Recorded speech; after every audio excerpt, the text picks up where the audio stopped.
काय म्हणून येत आहेत प्रसाद लाड? कॉर्पोरेट मधला माणूस म्हणजे मनोज जरांगेंना डील करायची. ती डील मग पैशाची असू शकते, ती डील आपल्या भोवती असलेल्या सगळ्या वाळू माफियांची, 2 नंबरच्या धंद्यातल्या माणसांच्या बाबतीमध्ये काहीतरी डील करायची असणार आहे. कोण आहे प्रसाद लाड?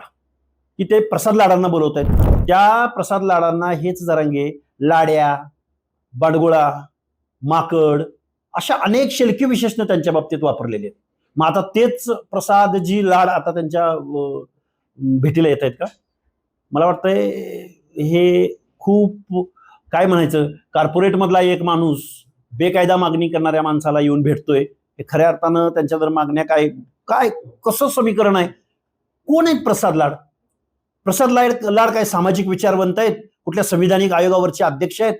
कुठल्या वैधानिक पदावर बसलेले आहेत? कुठल्या मुख्यमंत्री किंवा या आरक्षणाच्या संदर्भातले उपसमितीचे अध्यक्ष आहेत?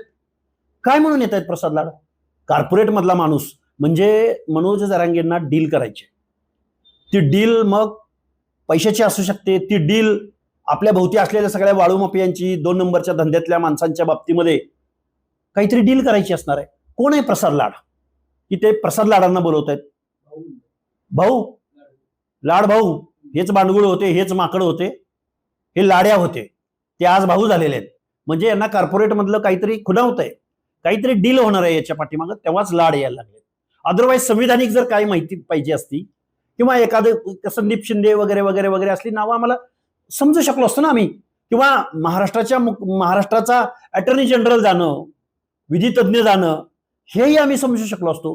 अरे हॉटेल चालवणारा, आउटसोर्सिंगद्वारे कॉन्ट्रॅक्ट घेणारा, कमिशन बेसिसवर कॉन्ट्रॅक्ट देणारा माणूस, हा माणूस जरांगेंनी कसा काय निवडला? मला वाटतं ह्याच्या मागं खूप मोठं काहीतरी डील आहे. मनोज जरांगे हे आता डीलपती झालेले आहेत असं माझं सरळ म्हणणं आहे. उद्योग